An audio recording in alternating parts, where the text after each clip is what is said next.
Good morning, good afternoon, good evening. It depends upon when you're listening. And welcome to The Solution. Nothing changes if we change nothing. And today I actually get to say that. As we know, last time I was having some tech issues, but I'm going to turn you over right now to my partner in crime and my good It's friend. all good, For those who don't know, we are funded by Oasis, the Office of Addicted Services and Support, and we're housed in Children's Aid. Woo-hoo, shout out to that, shout out to both of them. I'm Shavar Francis, Community Development Specialist. Host of the podcast, right? Host of the podcast, right? It's winter right now. Uh, how am I feeling? How are you feeling? How are we feeling? Quick, how am I feeling? This morning, Ronnie, you did ask me before we came on. I said, you asked me how I was feeling. And the irony of it is, I did have an answer, but I didn't know how to express my answer, but I'm going to say it right now. I'm not 100% in the holiday spirit. It's the first time in a long time. I understand that. It's the first time in a long time that I'm not in the holiday spirit. And I have I mean, I kind of know why, but I don't want to, harp on that. We all know why we're all going through what we're going Right. through, But I would say, and I've shared this in the past, how I'm a part of a men's group, dad's group, and last night we had a great conversation, a really great conversation about being dads and about how do you raise your children, what advice you give children, and that also, if you work with young people, how do you communicate with them? So it was a great teachable moment for the gentleman in there. And I know for me, I usually speak in I statements, for those of our listeners, I always talk about my kids, my son and my daughter. Yeah, yeah, yeah, yeah, yeah. And I talked about, how I engage with them and being very particular in with words, vocabulary, in the usage of words. Instead of like calling my daughter and my son smart, but if I do call them smart, but explaining to them what smartness means, right? Taking away the frivolous. You're pretty, but what does that mean? We're all pretty, right? To someone, right? True. And so I talked about that. I explained why I gave my son the nickname Champion. Rather, it came from Champion. Was we call him Champ. It's because he had this self-confidence thing, and I'm like, bro, you're really good at what you do, but he couldn't see it. So it was about building confidence. We talked about self-worth last night, and that's something that I do my best to instill in my kids. And I think this time, and during the holiday season, and now that I think about it, this is where we have to focus on self. Well, for me, I would like to focus on self-worth, right? I would like to focus on what types of boundaries and what does respect and leadership look like, at least for myself. And because of what's going on in the world right now, and again, I know I didn't want to build on it or harp on it, but it's a part of what's going on, right? We got to come up with a solution, right? Nothing changes if we change nothing. Absolutely. And that's why it's so important to and we talked about this last night in communication, right? And how important communication is, right? Opposed to running away from the situation where I think we're in this where I've noticed where people are in in spaces where they don't want to have the tough conversations.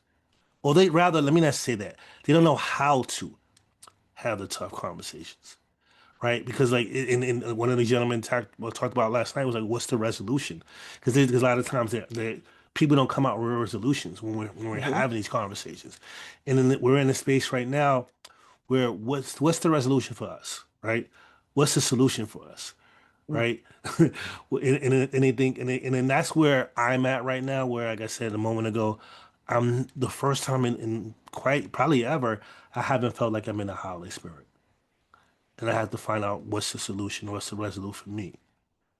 Well, I can relate to what you're saying, but I haven't felt that I was in the holiday spirit for a long time because I Right. feel like there's an expectation on us as people in Right. this country because it's become so commercial and so like Right. Absolutely. definitive that you're Hmm. supposed to feel a certain way in December and then you get let down. I mean, that's how it, and I don't mean to sound Scroogey like, but I feel like this needs to be something we do all year. And Absolutely. and I think when COVID hit and the lockdown, they looked at the holidays as this like oasis of, you know, hope and a way to escape. And I'll never forget how early people were decorating because they needed something to cling to. Mm. And since then, I'm seeing decorations up way earlier because people need something to cling to. Hmm. Hmm. Um, Hmm. and it's been a long time.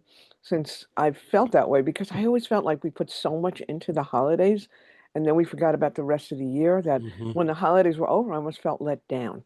Mm. So my whole thing is I got to stay in the moment. I got to make this moment the best it can be. Why should it be different in July than it is in December for me, except for the heat, Mhm. which we know I hate. But I've got to do the same thing. And I understand, I mean, the holidays in New York are magical. They are truly Absolutely, magical. absolutely. And if you can go around and see these things, it really is important to, but stay safe because we Hmm. have situations where you may not be. Hmm. Um, Hmm. but it is, there's so much heaviness in our world, in our country. There's so much going on that it is hard. But maybe we need to kind of look at the micro and say, how can I make my world a little bit better right Absolutely, now? And the people and the animals and the souls I love and mine. What can I do for absolutely, me? Because we forget we lose ourselves in that. absolutely. Um, so I mean, I was having trouble like talking. I was talking with my wife. I said, I don't think I'm going to light my menorah this year. I'm just not up for it. Wow, wow. And she said, let's get you a new menorah. Oh, okay. I said, okay, because I wasn't crazy about the one I had, and I'm not going to go into that now either. There's reasons I didn't like what it stood for.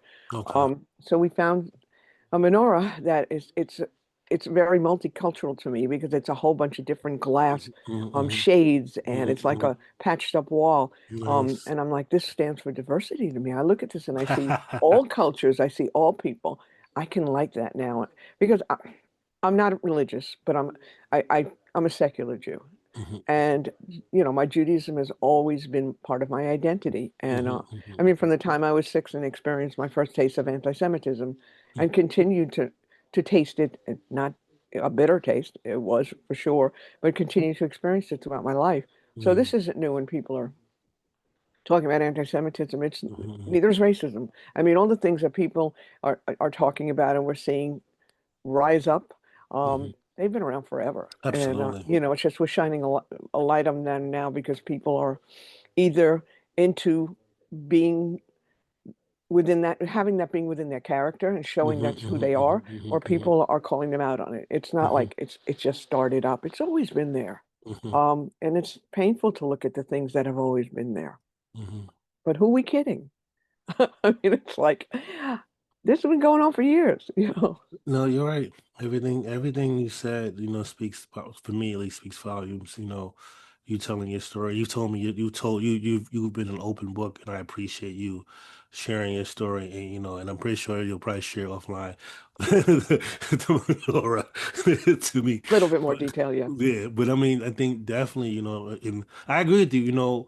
It's the commercialism of the irony of this, our work is around prevention, right? And we always think about how do we bring it back to prevention. And you talked about commercialism, right? And the irony of it all is a lot of things that we have in our life is based around the commercialism, right? Where you have Hmm. like I'm not gonna name any companies. Like we have the beer commercials, right? Who who run through the snow during the winter time, Right. right? Like okay, so we have the well now we don't have cannabis commercials, but I'm pretty sure at the cannabis dispensaries they may have some sort of a commercial aspect to it. I mean, if you go around the city, you do it. There are some commercial aspect to it, especially depending on the brand of the facility. And it's interesting, man. Like commercialism, and that commercialism hyphenated capitalism. Yeah. Well, we do have commercials here on Long Island.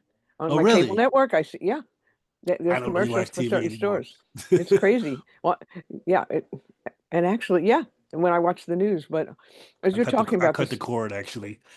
good for you. Um, but as you're saying this, I'm thinking to myself, what was it that I was told in early recovery, when I would get really down about things? I said, do something outside of yourself. Right, So, maybe that's what the holiday spirit is, right, being kind to others. Like right. I'm Absolutely. I'm gonna my kindness challenge again, my kindness crusade. I'm gonna all our listeners, all our viewers, I'm gonna ask you to do this. Start the day with, how can I be kind today? And Mm, come up with at least one thing. At the end of the day, say, how was I kind today? Take a little inventory. And mm. if we all did this, can you imagine the mood that would be out there? the Absolutely. sentiment. Absolutely. Yeah, it's like it would be amazing. So I'm saying this out loud to remind myself that's how I get out of myself. Mm. I And do for others. to Ronnie's earlier point, don't do it only today. Do it tomorrow. Do it Yep, next week, next month, next season, next holiday. Do it all the time. It shouldn't only come during the holiday season when you want to greet people and say, "Hello, how happy holiday." Like, exactly. like, dude, Exactly. say it all the time. But Ronnie, guess what? I'm not the one interrupted again this time. It is you. Well, we actually only have one of our two guests there, so I guess we would. Oh, they're probably together. Yeah, I probably just together. realized why. Okay, that makes sense to me. Can I just say one other thing though? Go for it. Go for it. I've started a tradition, and I'm just going to suggest to other people. Our veterinarians and our veterinary practices go through a lot, especially during the Mm, holidays, and they get a okay. ton of gifts during the holidays, and not just them. In February, I started my traditional Love Your Vet Day. So around Mm, Valentine's Day, I try to go and bring a bagel breakfast, gluten-free and gluten, and with all the trimmings to my veterinary practice, and that's my tradition. I think I've done it 3 years in a row now. Just think of ways you can recognize those who are important in your life when it's not the holidays. Because absolutely. everybody gets stuff at the holidays, but it's in February, Absolutely. March, and later we all start to feel a little bit down. So, Absolutely. on that Well, note, can I add to that? Can I, yes. before we let so I'm one for reaching out to people, and I have one of our close friend of mine who, we normally hang out in group settings, but this is one of the first times him and I actually hung out, just together. And he said to me, he was like, one day you had just called me just randomly just to say hello and how am I doing? Mm, And he said, my day was horrible until you called me, and the rest of my week was great. He said he went to work and told all his coworkers, and he said, "Yo, my boy called me like this randomly just to check in on me, and no one ever does this regular, And he said like that meant so much to him that hmm someone called just on the fly just to say, "Yo, how's it going?" Not that it was in a group chat, not that it was like you just called to check in, and it was just a random day. I think it was like it was a weekday, not even a weekend. It was a weekday.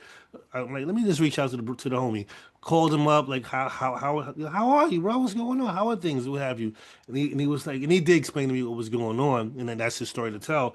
But again, like when we met up, he was like, I told all my coworkers the next day that my bro called me the night before, and it uplifted me.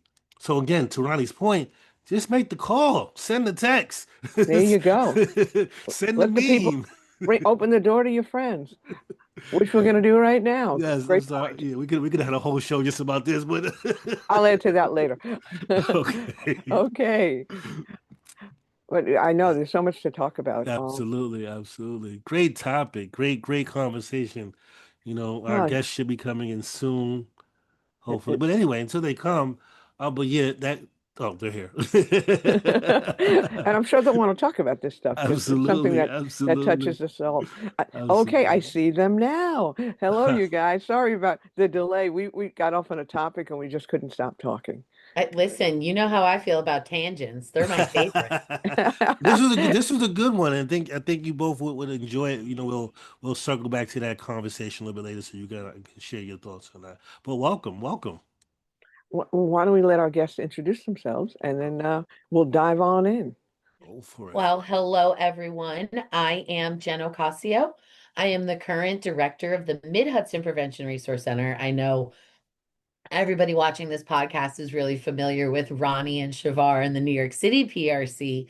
And so we do the PRC in the Mid-Hudson region, which means that we cover the 7 counties that are basically just north of New York City. So we cover Rockland and Westchester, which a lot of people from New York City are familiar with. And then we cover upstate, Orange, Putnam, Sullivan, Dutchess, and Rockland counties. So I'm Jen. I am the director, and this is Roan Barkin, and I am a community development specialist with the Mid-Hudson Prevention Resource Center. I am very new to this position. I just started back in July, so I'm still very, very new to the prevention field, but super glad to be here.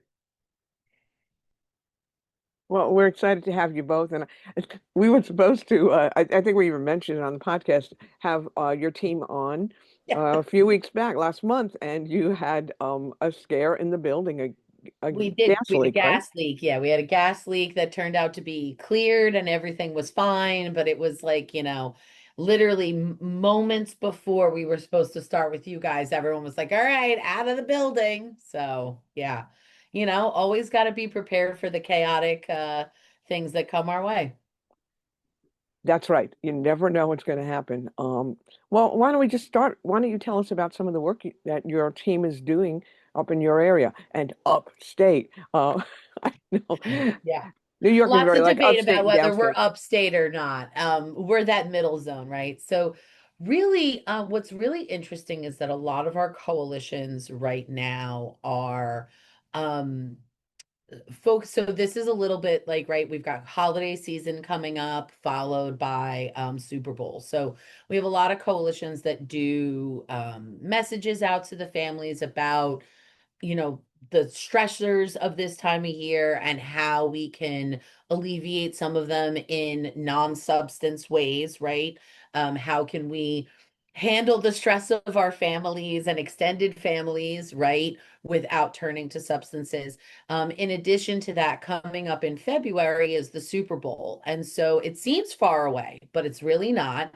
Um, and what happens is a lot of our coalitions like to do what's called sticker shock campaigns around the Super Bowl. And so many of them have started planning that. What that planning looks like is they create stickers, usually a circle or sometimes a square sticker that goes on pizza boxes and to-go containers.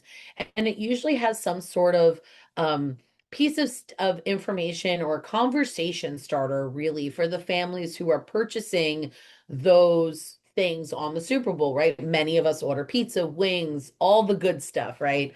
Um, and so by putting these stickers on the boxes and the to-go containers, they really give an opportunity for the families and the groups, sometimes friends, right, gathered together to have a conversation around substances. What does it mean? What does it look like? Many of us also know that the Super Bowl is, right? I don't watch it for the game. I'm sure many people don't, right? We watch it for the commercials. And so many of those commercials are alcohol based. And so, really being able to have those conversations happening while those commercials are happening is a way that gets people talking in a positive way about alcohol and some of the dangers to it that we don't see on those commercials, right? Everybody's happy, beautiful, having a great time, but we know that that's not always the truth with substances. Um, so that's really where a lot of our coalitions are in terms of like little things that they're doing right now. The other thing is a big focus for our region is social host. So for those of you who don't know what social host legislation or liability is basically if I am over 18 and I am hosting a party and underage drinking or cannabis use, which is, I'll put a little asterisk there for a second, occurs, and I find out about it, I have to put a stop to it and or call the police, right? It is my responsibility to make sure that there is no underage drinking, cannabis, or other substance use happening at an event that I am in control of. Um, so what that means is that if as parents you leave your 18-year-old home for the weekend and they throw a rager, right? They're the ones who are going to be held liable for that. And just as same as an adult, if an adult does it, they'll be held liable as well. For Orange County specifically, their social host law was put into place many years ago after the death of a young man at a New Year's Eve party. A fight broke out. This young man was not intoxicated. He was actually he's a local volunteer firefighter, and he would oftentimes go to parties as the sober one to provide that level of protection and care. And he tried to break up a fight, and a knife got pulled out, and he lost his life. And so our social host law in Orange County really was spurred on by the loss of that life. In addition to that, about 3 years ago, the agency that Roan and I both work for, the Alcohol and Drug Awareness Council of Orange County, they went ahead and worked with the legislation in Orange County, the legislators, to change it from just alcohol to including cannabis and other substances. And we really felt at the time that that was a super important change to make because cannabis had recently been legalized and we were beginning to see dispensaries in our communities. And so now what a lot of our coalitions are doing is working to get the information out there about the social host, what it means, what happens, you know, why we do it, right? The dangers of underage drinking. We as a society have done a really good job of preaching the dangers of drinking and driving, right? But we don't always do a great job of talking about the other dangers that can come from hosting an underage substance use party. Fights, right? Injuries, sexual assaults, harassments, things like that, are all real consequences to hosting an underage substance use party. And unfortunately, many parents, right? Myself, I am a parent. We're really fed this idea that if you take the keys and you keep them from driving, you're doing the best job that you can. And we know that that's not really the case. So we're hoping that by expanding some of the social host stuff and really getting the education out there, that we can help parents to see that the keys are not the only danger when drinking or other substance use is involved. So Jen, if you don't mind, I want to hear from Roan because Roan's there, and I I have love some more questions. I want to circle back to you because you said some things that I do want to ask. So I want some clarity for some of our parents who are listening, but I want to speak to Roan. Roan, can you talk about you've been here since July? What month is it? August, September, 5 months, right? yeah, about 5 months. 5 months. Talk about your experience. Talk about your experience from starting to now. Like, has your perception changed of what you see outside? This talk to us. My perception of just going out into my community has definitely changed. I feel like I am now so much more aware of what it is that is exactly going around me when I'm going around into like gas stations and in stores and seeing how readily available that is. As someone who is, over the age of 21 going in and with my friends who do purchase, an alcoholic drink here or there and seeing that they don't get carded. And that's, a big problem and kind of picking up those patterns that I'm now seeing around me has kind of been a very interesting shift, I would say, since starting in the prevention field. I kind of feel like a party pooper upon occasion. It's It happens to the best of Don't us. worry about it, man. We'll get into that. Go. yeah. I have to look at my friends upon occasion. I'm like, please don't make me put on my prevention hat right now, please, please. Like, Listen, it's um, okay. Put the hat on. Put the hat on. yes. I trust me, I do. I put it on upon occasion, and my friends do, in fact, hear the entire tangent, and I tell them exactly, I'm like, hey, you better watch what you're doing. Yeah. So that's been a big shift. It is interesting to see how these coalitions, in fact, function, and learning how to navigate um, through that. As of right now, with a lot of stuff that's going on, our communities are angry. Yeah. They are extremely angry. So when we do have community members, they come in and they're like, "What are we doing?" And it's trying to find that middle ground of like, what can we do to help you Yeah. has been a big challenge. And trying to learn how to balance that and not give so much, and has been a big difficulty as well with that, because you want to give your whole heart and soul, and you as much as you want to, you can't, so that's a big thing that I'm trying to learn. I am a social work student as well, so that's trying to learn how to intertwine what I'm learning in school with what I'm also doing in work has been a big challenge as well. So He's doing phenomenal. trying. Your I do face find shows it all. Jen's looking at you like beaming with pride, and there's a Yiddish I word, am. kvelling, and you are kvelling. You are just like beaming with pride from within. I, I just had to say that. I'm sorry to. I do find one of the biggest barriers that I have personally faced in this field is my age. We were just talking about that before I came on. I just turned 23 this past Saturday. So I am still quite young in the grand scheme of things. And I do find that it is hard to find people to take me seriously. And especially I have lived experience in recovery. Um, and I try to speak up and I try to add in my own lived experience and my own knowledge, and it's almost like I physically will watch people roll their eyes, kind of like, why is this kid speaking? And it's like, I think, it's there's good and bad, it's like, I think multiple perceptions of an issue is exactly what we need. For a very long time, I feel like kind of tunnel visioned and narrow-minded in our view of what it means to be in the prevention field, what it means to work in recovery. Yeah. But I think, within the past, especially since I've started in you do see a big expand, and people are trying to open their minds up more, but there is a lot more work that needs to be done in that specifically. And I just want to comment on Roan's experience as a young person sort of at these meetings. Um, Very often, our coalitions are struggling with getting that young person. And so I think Roan's experience is really valid and sort of opening the eyes of those coalitions to say, hey, you want his perspective. You want people who are of the young 20s perspective.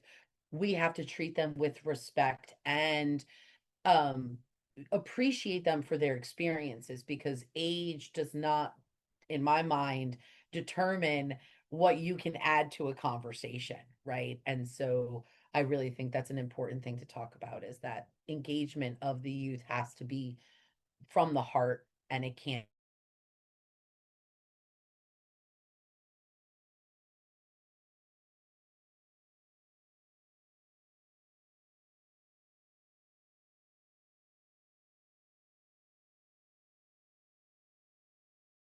Them the wheel and let them drive. Um, Kate, We you want can't to? say reins anymore. Does that age us, Ronnie? Well, it, it ages me even more than you.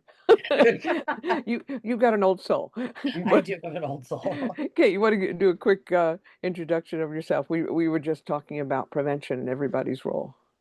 Yeah, sure. I am a part of the Prevention Resource Center. Specifically, I've been in the community development specialist role for the Partners of Prevention initiative, which is, our consortium of prevention coalitions, providers, and stakeholders working collaboratively on policy goals, on environmental change strategies, and evidence-based communications.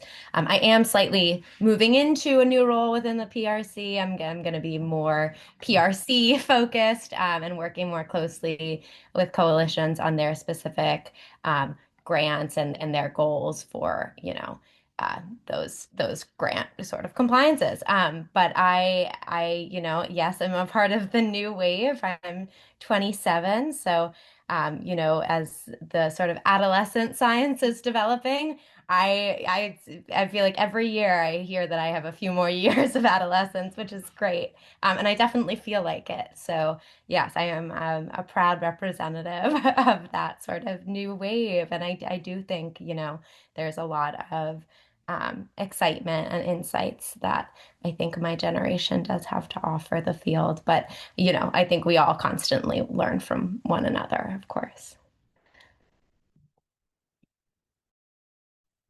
I want to circle back to Roan because, like, Yeah. but actually both Roan and Kate, I mean, I know Kate's done some of this work in her past role, but definitely, how was that conversation when you told people you were doing drug prevention? What did that look like? Because I know when I said it, they were like, "What? Who are you telling me that don't do drugs? Who are you, Mr. Say No to drugs? Who are you, Mr. Dare?" How was that conversation to people when you told them, I am in drug prevention. If Ron, you can start, or Kate, whoever. I want to know, what is that like? Is this, especially Ron, you said you're 23 and you told your friends, like, don't you're wagging the finger now. You became the person wagging the finger. What was that like? I mean, to be fair, I've been in recovery since I was a teenager, Oh so I've wow. kind of been wagging the finger for a real long time. But Now he just has the science knowledge to back it yeah, up. Okay, yeah. okay, I okay, mean, okay, so okay. it's gotten a little bit worse, I would say. I do find that it is kind of like this, especially because I do still like to go out. I do still frequent bars and clubs. I love to go to raves. And it is very funny being in a bar and someone's like, "Hey, what do you do for work?" And I'm like, "I work in substance abuse prevention." And you just physically watch their face drop. Absolutely. And they're just like, "Oh." And they like kind of hide their drink. And I'm like, Yep. you don't Yep. need to be doing Yep. all that. Okay? Like it's not that I wouldn't say that I've gotten too much of like a pushback, but I do find that people start to act differently Yeah. Yes. around me. Like people of my age group do start to like act a little bit differently. Um, I am lucky that I do have very, very supportive friends. I actually one of my friends has even said that being around me, a person who doesn't drink, has made her feel better about Mm, not going to certain group functions and not drinking. mm, She doesn't feel as like left out, I guess, is the best way that she's put it. Because you do find that a lot, of especially people in their early 20s of that FOMO and not wanting to miss out and stuff mm, like that. So, and them seeing me, being able to live my life without Mhm. and still, have a good time, I think has been very powerful. Um, you know, I've been out at a rave and people have asked my friends, they're like, how much has he had to drink or what is he on? And they're like, nothing. It's basically nothing but caffeine and spite at this point. Um, they're like, he's stone cold sober, and they're just like, that's crazy. Like it just because I'm able to let go. So I think it's I think it is powerful being especially as young as I am and being in recovery. A lot of people in my life have been very supportive. They're like, this makes sense for you. This seems like the natural trajectory of your life. I So love that. I'm in long-term recovery. I got into recovery in 1997, midlife. And I learned more from the 19-year-old member of my home group than anybody. So recovery doesn't, I mean, I was the same age emotionally, basically, because I never really got past that age when I started using and drinking. But um, it's funny how people can react. And not only are you in recovery, but you're in substance misuse prevention. That's like a double whammy. And in your 20s, I'd imagine that would definitely be, as people would say, a buzzkill. But I've seen it happen even with people in my age group. When we lived in Maine, my wife and I, try to make friends with a few people, through couples. And when they heard I was in recovery, and she used to say to me, maybe you shouldn't tell them that right away. I'm like, look, this is who I am. And then, they enjoyed going out and partying, and figured that I wouldn't want to be Right. able to join in the spirit, at least, without drinking. And I So think that speaks weird. speaks to a lot in our society of this idea of how can you have fun if you're not intoxicated. Roan and I did just actually have a really deep conversation. I'm glad you brought up the rave thing because like that idea of how can you go to a rave without using? Well, you can, right? Anything that you can do intoxicated, you can do sober and have a good time, right? It's all about finding that comfort within yourself and really being able to say what brings me joy and what makes me feel the best. And just because you're not on substances doesn't mean you can't do some of those things. So I love that Roan is able to be that example. as someone who does actively go to raves, I have always said to my friends, or just in general, I'm like, if you feel like you need to be on a substance to go to a rave, then you do not like to rave. Don't Mm, go. that's interesting. Because if you cannot go and be there sober and feel like you're not having a good, then you don't truly enjoy that. You enjoy the substance. You enjoy using the substance. Mhm. And that has kind of I've said that to a couple of people and you physically watch them start to like actually think about it for a second. That's amazing. And it is kind of interesting to watch that processing on people's face.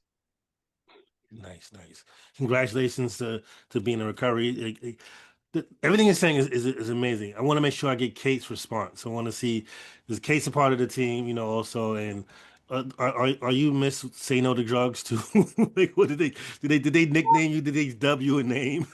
No, I don't think so. I think I get a range of responses when people, learn about the role that I'm in. I think similar to Roan, people are often surprised because I still surround myself with a pretty social lifestyle. I'm not personally sober. And I've had a range of relationships with substances throughout my life. Characterized by probably a pretty early start and a pretty, very early surrounding and exposure to substances. Um, it really has developed, though, my empathy and my understanding of, the many varied sort of experiences that people have in substance use before they're ready to go into recovery, during recovery, sort of any stage within that. I think that I've really, besides the empathy, I also have sort of gotten my education in the fundamental science and the public health that really sort of tells the bigger picture. And so I feel like when people are surprised, I think it really yeah, it's interesting. I'm pretty quick to tell them more. Because people are quick to judge about what prevention means. And I think prevention to me is not usually what people, think of. So I'm pretty quick to want to explain to them because I carry so much empathy um, for folks who do use substances, and I'm not a wag the finger kind of person. So I think that that's a pretty clear thing about me. With what I bring to sort of the spaces that I'm in. But I definitely am I want everyone to have all the information kind of person. I am an information resource. And that's what I kind of like to be. I've always loved bringing everything that I learned in school to my friends. I mean, one of my favorite things is I remember being in an undergrad neuroscience introductory course, and we were learning about cocaine and the mechanisms by which cocaine, you know, has lasting effects on your dopamine levels within your synaptic connections. And I found it so interesting and satisfying to say, like, this is actually, like what's happening. And this is why, after you use cocaine, you are not doing well for the next couple of weeks. And like you literally, your neurons have less capacity to, give you that same dopamine access or dopamine intake. So I found that deeply satisfying. And I think for me, the science had that effect across addiction and other social justice issues and health issues, really underscoring that these are realities. There are things that explain them. There are real reasons that folks are maintaining their substance use. There are mechanisms by which they're really encouraged to do so just by the properties of the substances themselves. So, yeah, I mean, I think you're right. People don't always expect someone in their mid 20s, young 20s to be in this space, but I think that um, having had the youth experience very recently, so still having it, yeah, it brings a lot of awareness of a lot of the relevant, you know, subjects like parties and like going out and like socializing and like developing and risk taking and things that we don't always like to act like are just a normal part of, the youth experience. So I think, it's a balance of empathy and information and yeah, all the above. I know Ronnie has a question on thought, but I do want to acknowledge both Ron and Kate for being vulnerable and sharing part of your stories. Like Ron, congratulations on being in recovery, and Kate, I acknowledge you for being open and sharing that, the space that you live in right now, that you participate in, so and that's one of the hardest things to tell people, hey, this is what I'm either going through or what I've been through without feeling. I'm not going to judge you. You guys know me very well. I'm the when I came into prevention, people already knew I didn't smoke or drink, so it was like it wasn't something like, that's Chevar. So it wasn't like, and to that point where people say, "Oh, you're going to tell me not to." I'm like, I'm not going to tell you. You're an adult. I'm not going to tell you to do anything. You make your own decisions. What you do around children and young people, that's when I step in and say something. Other than that, as an adult, bro, you're gonna make the decision that you want to make, and I'm not gonna judge you for that, for your lifestyle, what have you, because this is who you are, and you are a human being. And it's something we talk about in this podcast a lot, about acknowledging people who they are and where they are in their lives. And I know Ronnie wants to say something. I know I'm doing the talking a lot, the talking No, thing. actually, I've been practicing wait. I've been listening, but it's just so good to hear all this stuff. And people have this idea that if you get into prevention, you become like totally chaste and sober. You know what? Some of us are already in recovery, some of us aren't. And it's not about telling people to abstain. It's about trying to delay um, the onset of use in people under 25 because the adolescent brain is still developing, and giving people tools to make the right decisions for them. We're not here to, proselytize or preach or tell people what they should or shouldn't do. Pretty much all my friends who are not in recovery, they enjoy going out and sometimes, having a drink or even some of them smoke, cannabis. I know when not to be around them, and they respect me, and they don't necessarily do it around me. Oh, there are times that I'll say, no, you can go ahead. I be honest with you, I'm not comfortable with people, smoking cannabis around me. I won't be in that environment, but they know that with me. And I remember it brings me back to 28 years ago when I came home for Thanksgiving. I used to come home. I was living in Nashville. I used to come home to New York, for Thanksgiving, and it was before I met my wife. That was when I met her. I never came home again for Thanksgiving, but that's a different story. No, it's okay. My mother said, "Hey, I had you for 49 years. It's okay. It's time for you to have it with somebody else." And I was coming home. I had less than 60 days, and my sponsor said, "Are you sure you want to do this?" I said, "Yeah." And she said, "Are you going to go to a meeting while you're there?" I said, "I will." And she advised me, have a safe person, if you go anywhere. And my dear friend of mine, always had a day after Thanksgiving party, and it was a wild party. And she changed the way they did it. She didn't get rid of the alcohol, but she put it in a place that wouldn't be within my range. So people had to step outside to the garage to get alcohol. And she said, if you need to leave, just look at me and I'll know. And I got to a point where I did need to leave.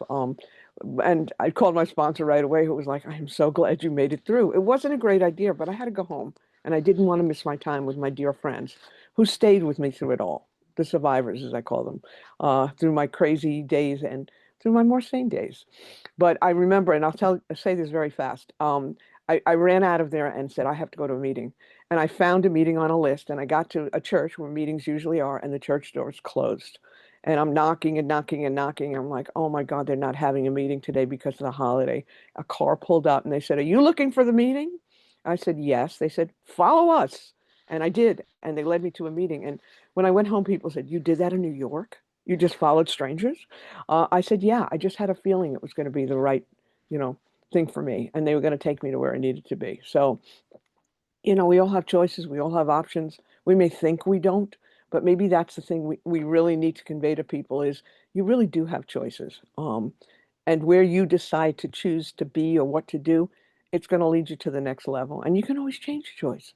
You could always take a different path. So I know that was a long way to get to that, but it was just making me think of all this stuff. This is a time of year I get very nostalgic. And that was a conversation too that Chevar and I were having prior to everybody coming. And Chevar, maybe you can, Well, before we get to kind of, that, I do want to acknowledge two things. I'm going to you acknowledge two acknowledge things. those things, and then maybe we can, I definitely want to swing acknowledge around. two things, both to what Ronnie and what Roan is saying, and this is also participatory in my life also, where people, when if people are asking you, hey, I'm not gonna, or saying to you, I'm not gonna do this in front of you because I want to, that shows respect and love for you, right?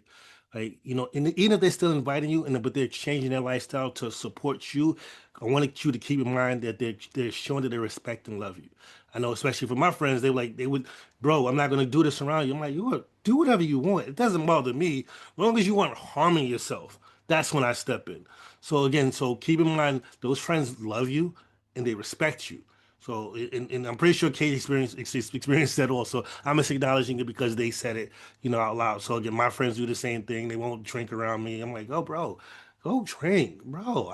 I drive. I could be the designated driver. Go live your life. The other thing I want to mention, this is something that Ronnie said to me during my interview, right? When I first started many years ago. It's like it's going on 7 years, Ronnie. Damn.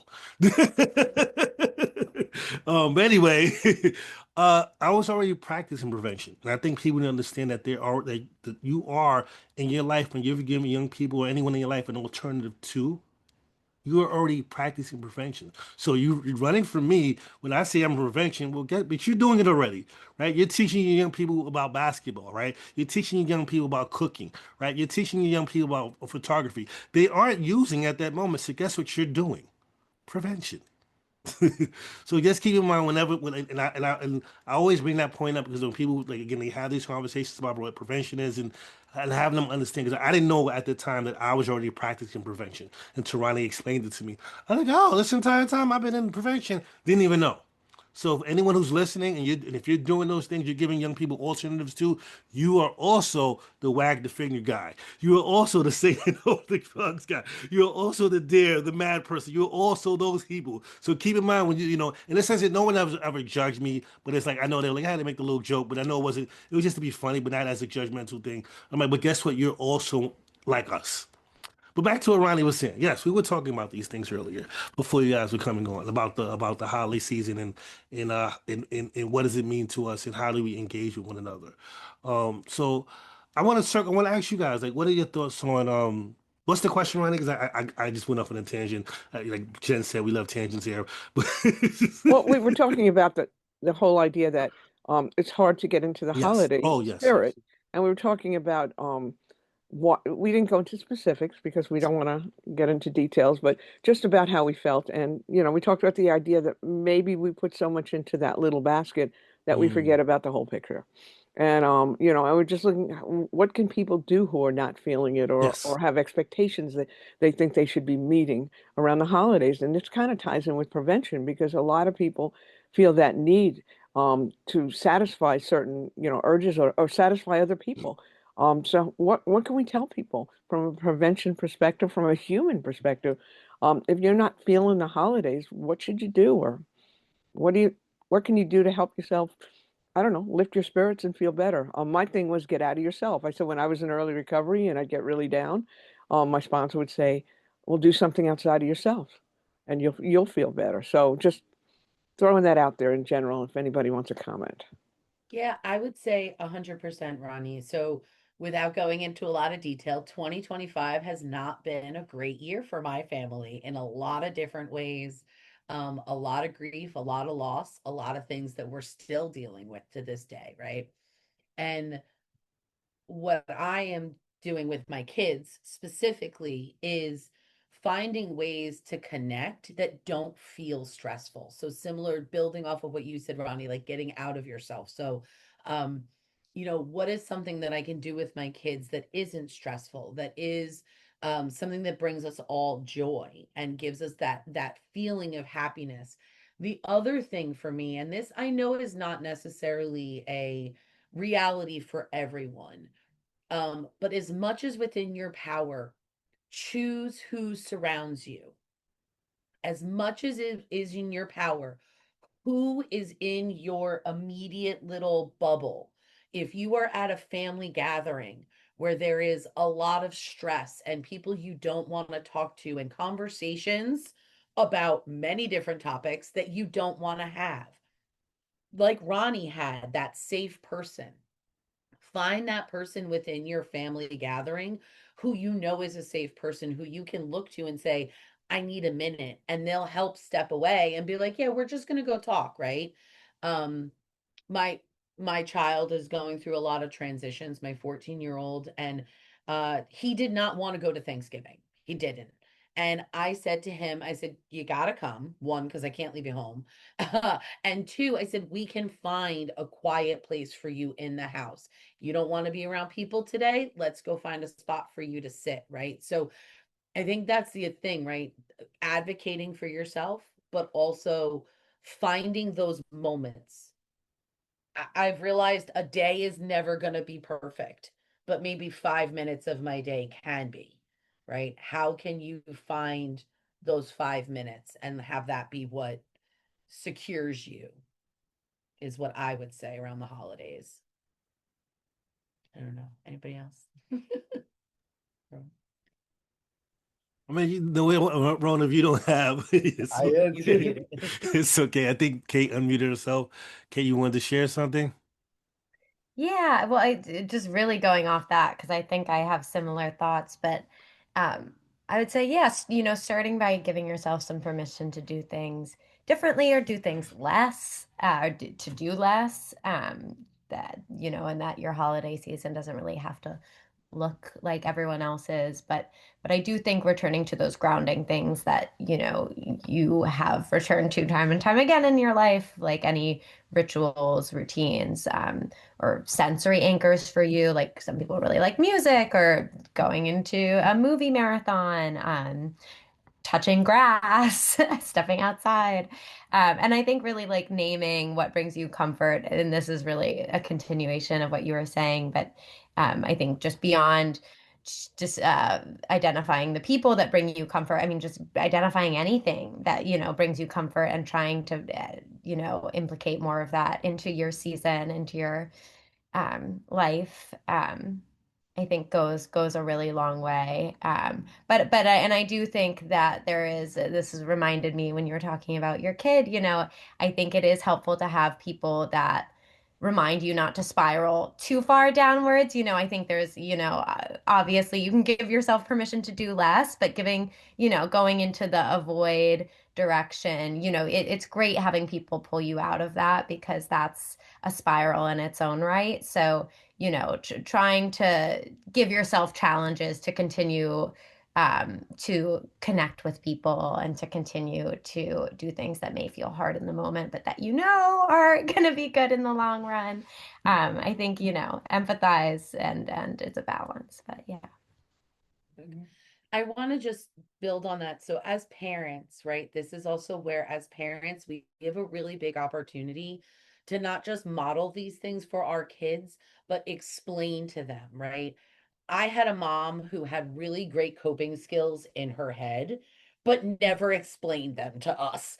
I didn't get those coping skills. I need to develop my own. And one thing that I'm trying to do as a parent is really help explain to my children, like, listen, mommy's really overstimulated right now. That's why I'm asking you to turn everything down or to turn the sound off of something. So it's not a demand from me. It's a, this is how I'm coping, and I want you to learn those skills. So I think that's another really important thing, is letting people know, like, I'm taking a 5-minute walk because I need that mentally calming space. I'm going outside to sit in the grass and touch the grass, which is something I am known to do. And people look at me like I'm insane, but that's right. Letting my kids know and letting the young people in my life and even the other friends and adults in my life know this is a positive and healthy coping mechanism. And that's why I'm doing it.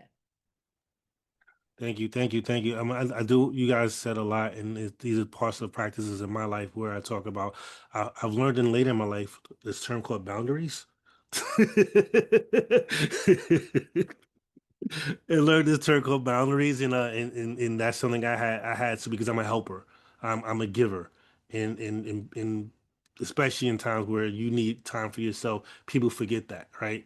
And something that Jen said about son about, and this is something I say to people religiously or often, is to live in a moment. Understand that moment that you're in at that time doesn't dictate the entire day. So if you're happy, live in that moment, right? Live in that. If you're listening to music and it's getting you from point A to point B, live in that moment. So what you said, Jen, that's how I live my life. Like and you kind of inspired me. That kind of, remove that word. I used to send out, Ronnie knows, I would send out these like inspirational come with these inspirational thoughts, and I would share it. And today I'm gonna do that again. I'm gonna bring that back, because part of what you said, Jen, I had to remove that because people were invading my space. So I stopped sending those messages out. And because it was something that it took away from me. And I know we're about to run short on time. I see some Roan has his hand, but after Roan, I want to get to Kate, so Kate can give us some quick pop updates. So Roan, please share, and then we're gonna run over to Kate. All right, so I wanted to also add, especially like with this holiday season, without going too in depth about, my own, but my 2025 was a rough year, for, a lot of grief, loss, restructuring of my life. And I think one of the biggest thing, like, Chevar, you were talking about boundaries. I think especially for a lot of young people nowadays, a lot of us have some not so traditional family dynamics. Mm, I think is probably the best way to put that. And especially for my holiday this year, I spent a good portion of it with chosen family.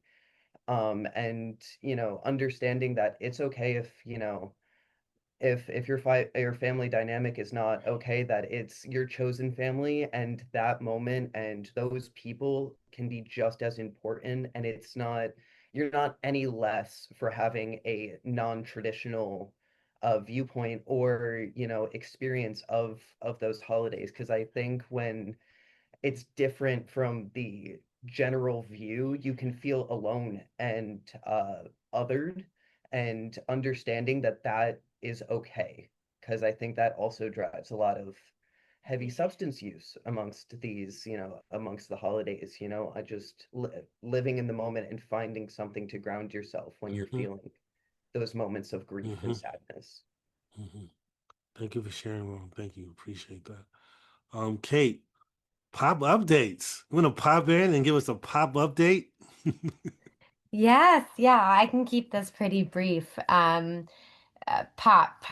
What's poppin'? We had our second annual town hall a couple weeks ago, and it was really great. We focused on, can we talk about the why, understanding youth substance use? And we are about to release a media campaign with some of the highlights from that and some of the really insightful, thoughtful quotes from our community panelists and our youth panelists. So I'm really excited for that. But we are sort of back on track with our environmental change strategies for the year, focusing on parental education on cannabis and having thoughtful conversations on cannabis with their teens and youth.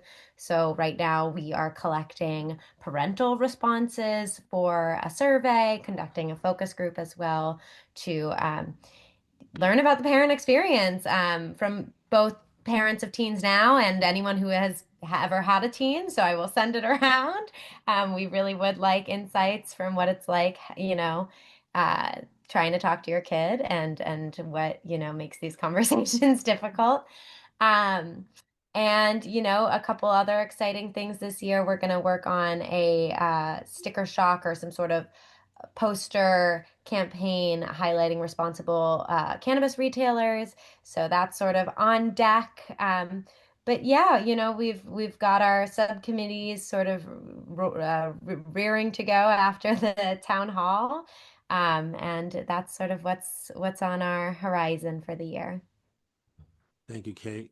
Mhm. We're about to come short on time, but what I would like you guys to do is to take a moment to think about a closing thought you want to share. How do you want to close out the year? How do you want to close out your being of this moment? Because you have we have our being continues, but like I said, that moment is there. How do you want to? And so take a moment to think of a closing thought that you want to share. And if you can, whoever's ready, come off mic and say out, "Hey, this is who I am, and this is how I want to close out." So I actually have something, and it sort of is filtering out into the world at this moment. But after 18 years of being with the Prevention Resource Center, am actually stepping away. I'm gonna get emotional. I'm getting Um, emotional. when you said 7 years, I was like, no way. So and I'm doing it for my family, right? Mm, I am stepping away to mm, care for a loved one and do the things that need to be done. Um, and it's causing me to reflect very much on my last years here. And one thing I will say is that prevention is a passion for me. It is mm, something that lives in my heart. It is something that I look try to look at life with a prevention sort of outlook on everything, not just substances, mm, right? And so really having that mindset of what can I do today to build the best future tomorrow, right? That's what prevention is. Prevention is about what is the future going to look like. And so I'm going to say this, that I am stepping away from prevention, but I'm never gone, and I will be back in a professional capacity. So for me, it's, prevention is about setting us up today for the best future tomorrow. Nice. Nice. Anyone else? If you don't have a thought, that's okay. I just really loved that. I have to say, You I gotta want to follow really, that. yeah, it's hard to follow that. I really echo that. I was working on some some communications for Pop, and as the new year is arriving, I know a theme in the new year is often resolutions, and so to go with the theme of the future, I think also in thinking about building, the future and resolutions and goals and all that, I just a healthy reminder that like you can't change everything overnight, and small changes is really, what gets us there. Small changes is often what prevention is all about as well, in terms of lasting change. So, let's be realistic, let's be kind to ourselves, and, not expect everything to happen overnight. I want to thank you guys for sharing your stories, for These are great. participating. Yeah. Go for it, Ronnie. Go ahead, go ahead. No, I'm just saying these are great. It's just, you guys got me thinking. And Jen, I love you. And you're going to keep hearing from me. And we're going to keep bugging you when we want to do a SAPS together. But anyway, no, and I was thinking here, closing thought, and it's just something that a dear friend of mine and my first sponsor said to me all those years ago. She said, on any given day, all you can do is bring the best you to the table that you've got, and it will be enough. And I leave it at that. I'm not gonna follow that. You guys all said some great thoughts, and I want to thank you all for joining our podcast. We're gonna ask you guys can log off, and Ronnie and I will. So I want to before we log off, I want to give a shout out to Roan, to Jen, to Kate. I want to acknowledge you. This is important for me to acknowledge people, to give you your flowers, to give you your credit, support you, and show that you're seen and you're heard. And Jen, I'm going to text you, I'm going to call you, and thank you. You trust me, you're going to get one of my long messages. You're like, what is this? Why is it like 7 minutes long of reading on the text messages? How can you give so many characters in a text message? Chapters. But it's all about positivity and love, and that's who I am, and I'm gonna send that message to you. But again, thank you guys for coming. Ronnie and I were gonna close out. You guys are more than welcome to log off. Thank you guys. Have a great day. Thanks, You too. everyone. Enjoy your moments we got today. That was emotional. Yeah, man. Yeah. The irony of it is when Jen said current, I was like, wait a minute. That was one of my questions. Right. It was like, we're gonna circle back to something you said, and I said it earlier, but she cleared it up for herself, and yeah, it was emotional. It was some good stories, people shared, Roan shared, Kate shared a part of her story, and you always share. You do a great job of sharing, and I appreciate Thank you. for being open and giving people a platform to be open also, and if you don't share your story, who will, right? Well, you do the same though, and I think that's what we're all about. That's part of our solution. It's to let people be themselves and not be afraid. Absolutely. All right. Well, another enjoyable podcast, at least for me, and I could see for you. And Absolutely. I'm really appreciative for our guests, and I look forward to the next time. Absolutely. Guess what, people? This is the solution. Nothing changes if we change nothing. Have a great holiday season, wherever it takes you.